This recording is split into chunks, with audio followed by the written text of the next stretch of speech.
खास मान्छेहरू पनि जहाँबाट नि हिँडिरहन्छन्। त्यही भएर चाहिँ जहाँ मन लाग्यो जति बेला मन लाग्यो त्यति बेला बाटो क्रस गर्ने यताउता गर्ने केही नियम कानुन नलाग्ने भएर चाहिँ नेपाल भन्ने हो है गाइजहरू।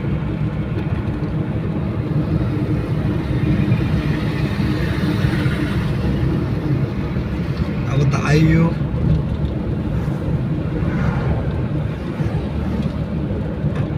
म पनि पहिलोचोटि प्लेन चढ्दैछु, त्यही भएर मुटु अलिकति ढुढुक ढुढुक ढुढुक गर्छ। अब भरपर्दो पाइलट छन् कि छैनन् भन्ने कुरो लागिरहेछ यहाँ। अब पाइलट भरपर्दो भयो नि अब एरोप्लेनहरू चाहिँ खतरा पऱ्यो भने त घाटा लाग्यो।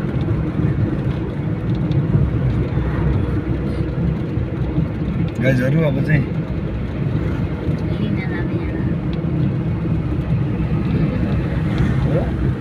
लिन जाँदा उताडा ल हामी चाहिँ अब छिर्दैछौँ है त्रिभुवन अन्तर्राष्ट्रिय विमानस्थलको गेटबाट मास्टर जाँदैछौँ। ठ्याक्क आइसकिएको छ। हेरौँ अब त्यहाँ गएपछि के अवस्था हुन्छ। सबै विदेश जानलाई नै हो लगेजहरू यत्रो प्याक गरेर आइरहनु भएको छ। मै मात्र होला एउटा फुन्टे झोला बोकेर हिँड्ने।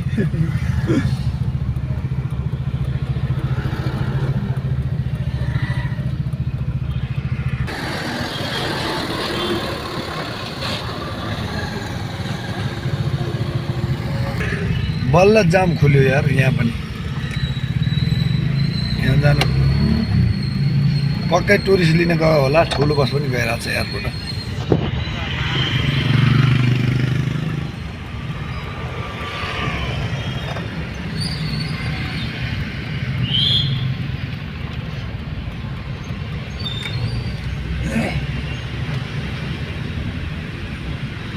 भाइ भाइ नेपाल अब चाहिँ केही समयको लागि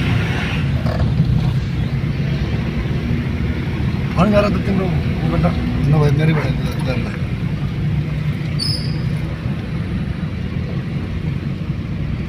कहाँ आइपुग्नु भनेर फोन गर।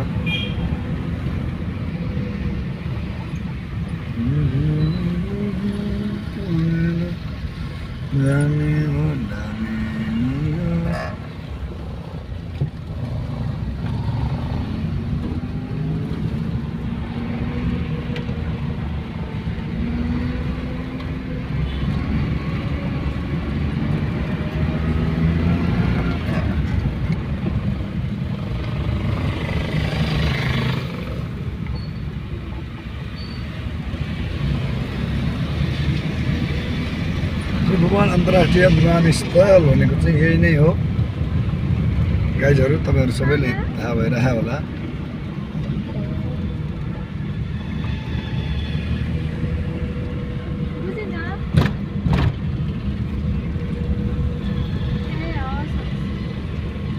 मान्छेको भिड धेरै छ।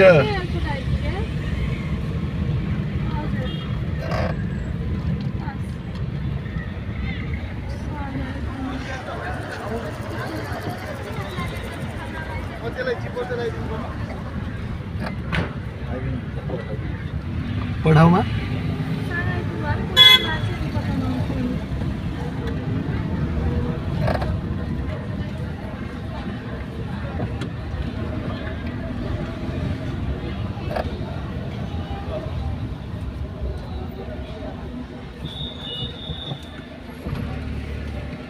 जताततै मान्छेले